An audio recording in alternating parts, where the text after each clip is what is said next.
Hello, j'espère que tu vas bien. Je m'appelle Amy et je suis heureuse de t'accueillir aujourd'hui dans ce premier épisode du podcast Upgrade.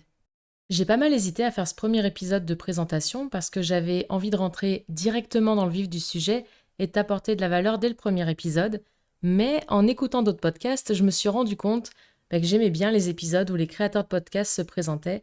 Je trouvais ça intéressant d'en savoir plus sur qui se trouve derrière le micro et je me suis dit que peut-être ce serait ton cas également. Donc sans transition, je vais t'en dire un peu plus sur qui je suis et sur la raison d'être de ce podcast. Donc comme tu le sais déjà, je m'appelle Amy et au moment de tourner ce premier épisode, j'ai 34 ans et je partage ma vie entre une belle région située à 1 heure de Lyon et Dubaï aux Émirats Arabes Unis. Je t'expliquerai pourquoi dans un petit instant. J'adore ma région, honnêtement, après avoir vécu au Canada, en Australie et par intermittence aux États-Unis sur de plus courtes périodes, et puis maintenant à Dubaï, je peux t'assurer que je suis trop heureuse de rentrer dans ma région. Elle est pleine de beaux paysages, entre les collines pleines de vignes et les forêts, avec de la bonne nourriture, des événements sympas, et puis mes racines familiales et amicales. Quand j'étais petite, j'adorais l'école, et pourtant mes bulletins, ils étaient remplis de commentaires comme a du potentiel mais ne l'exploite pas, fait le minimum vital ou encore peut mieux faire. Bon, j'étais en avance grâce à mon HPI, mais je me donnais clairement pas les moyens. Je faisais mes devoirs en quelques minutes et puis je passais plus de temps à écrire des mots d'amour à mes meilleures copines sur des papiers à lettres d'idole, ou encore à écouter de la musique ou partir rêvasser sur mon vélo dans les chemins en terre derrière chez moi, plutôt qu'à réviser. Et pourtant, ça m'a pas empêché d'enchaîner les diplômes dans des domaines relativement différents, les langues étrangères, l'administration économique et sociale, management de projet, marketing, etc. J'ai aussi fait un certificat pour être hôtesse de l'air ou encore préparatrice mentale, et le tout avec en parallèle une pratique musicale à plutôt haut niveau. Bref, t'as compris, j'ai toujours été curieuse, j'aime apprendre et je déteste stagner, sale don de me mettre carrément en déprime même. C'est sûrement pour ça que, bien que personne autour de moi ne soit dans l'entrepreneuriat, je me suis lancée en 2012. 2012, c'est l'année qui a fait basculer ma vie. À l'époque, je sortais à peine de mon master en management de projet et je travaillais comme commercial dans 3 salles de sport à Lyon. Et un jour, j'ai eu un accident assez ridicule qui a fait que j'ai pas pu marcher pendant plus d'1 an. C'est à cette période que, au milieu des antidouleurs qui agissaient pas vraiment, des journées passées à réfléchir et des nuits agitées par la douleur, j'ai remis toute ma vie en question. Alors oui, je gagnais bien ma vie, je me destinais à un chemin presque tout tracé avec mon beau petit CDI, j'entrais dans toutes les cases de la société, mais j'étais pas heureuse au fond. D'ailleurs, l'anecdote, elle va même plus loin. Cet incident, qui m'a collé des béquilles et parfois même un fauteuil roulant pendant de nombreux mois, il s'est produit un lundi soir d'août 2012, et le mardi, j'avais rendez-vous pour un appartement et le mercredi, un rendez-vous médical dans le cadre d'une potentielle préparation à une grossesse. T'imagines, cet incident, il a changé ma vie sur tous les plans. D'ailleurs, je fête la date chaque année. Du coup, en novembre 2012, je décide de lancer ma propre entreprise, un food truck de bagels, produit que j'avais découvert au Canada où j'ai vécu en 2008-2009 pour mes études. J'ai donc créé l'entreprise, fait un joli business plan, commencé à faire de la com et à créer même une communauté autour de ce projet. J'ai établi des partenariats avec des producteurs locaux pour avoir des ingrédients frais pour mes bagels. J'ai conçu ce projet d'ailleurs en mode participatif. Les gens proposaient leurs recettes et elles pouvaient même finir sur la carte pendant 1 mois.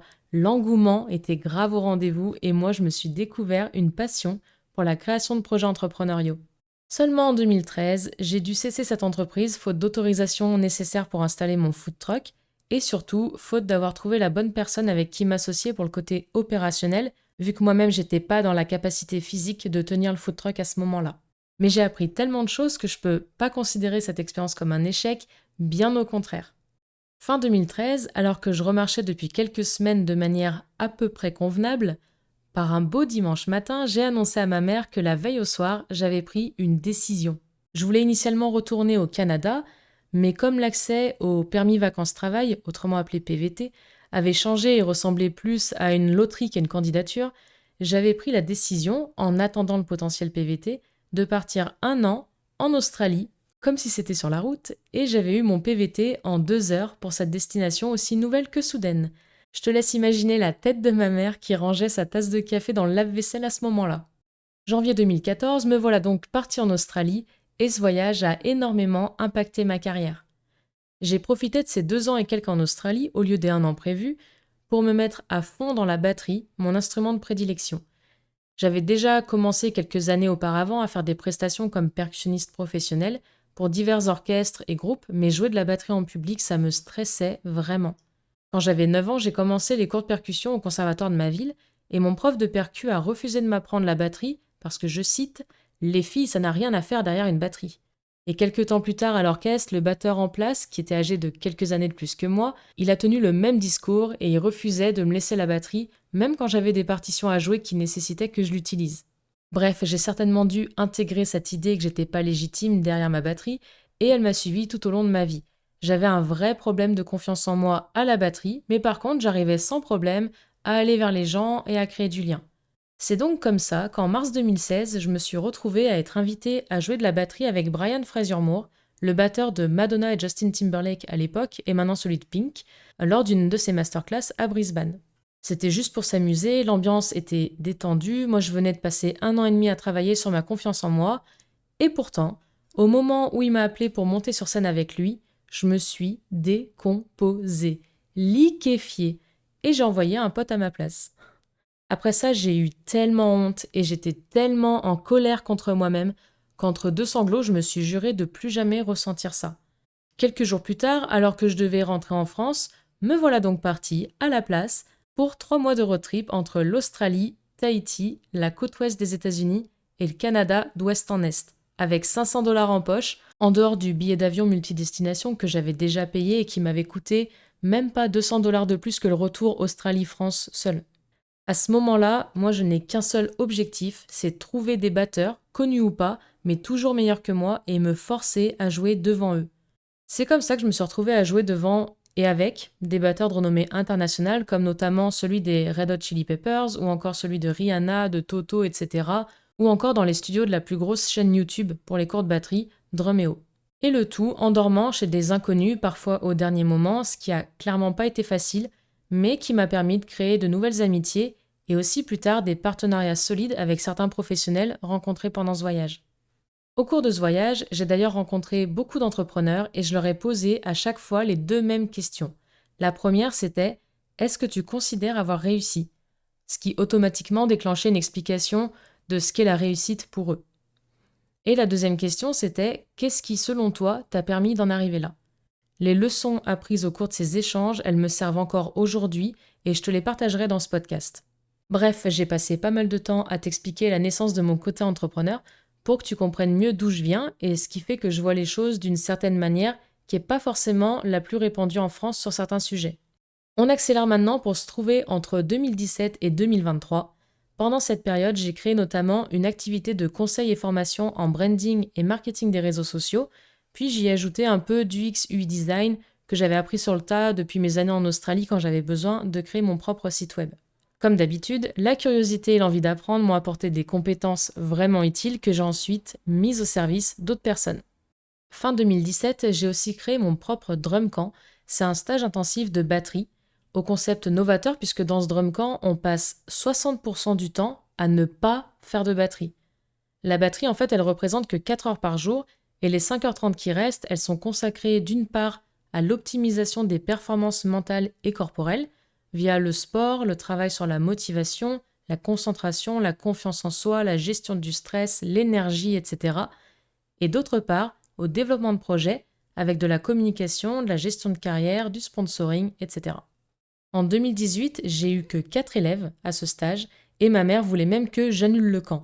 Mais moi, j'avais envie de pousser le truc plus loin, de pas casser ma crédibilité non plus dans ce domaine, dans cette industrie, et surtout, j'avais envie de partager ma vision des choses, à savoir qu'être un bon batteur, ça passe pas uniquement par la technique. En 2019, on faisait le plein, et en 2020 et 2021, on avait carrément une liste d'attente. En 2022, j'étais aux États-Unis pour préparer l'exportation de ce concept, et c'est donc sur ça, en partie, que je travaille en 2023. En partie parce que, à côté de ça, j'ai récemment commencé à développer On the Move, via lequel j'aide les entrepreneurs et les indépendants à s'organiser et mieux prioriser leurs tâches afin de mieux gérer leur temps et leurs projets, au pluriel.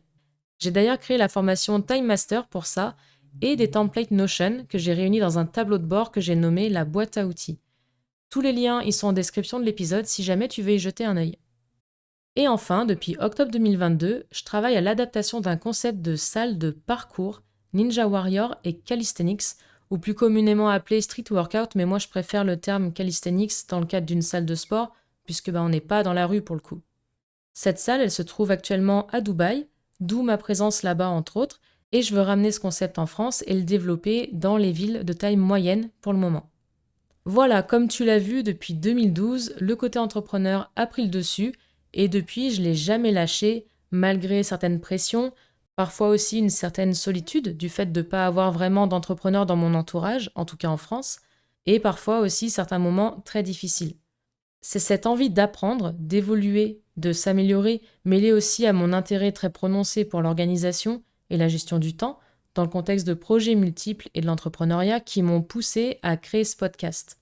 Je te partagerai donc dans les prochains épisodes des notions, des concepts ou des pratiques qui peuvent t'aider à t'améliorer à plusieurs niveaux, que ce soit par exemple mental, organisationnel, que ce soit dans le domaine de la productivité ou bien personnel, professionnel, entrepreneurial, digital, etc. J'espère que cet épisode t'aura permis de mieux cerner qui se trouve derrière le micro. En attendant le prochain épisode, tu peux, si tu veux bien, me mettre 5 étoiles ou un petit commentaire selon la plateforme sur laquelle tu écoutes ce podcast. Ça aidera énormément à le faire connaître et bien sûr, ça m'encourage à continuer de créer du contenu, donc merci à toi. Entre deux épisodes, tu peux me retrouver sur Instagram ou encore dans ma newsletter dans laquelle je partage toujours plus de choses utiles et tous les liens se trouvent en description. D'ici là, très belle journée à toi et à bientôt!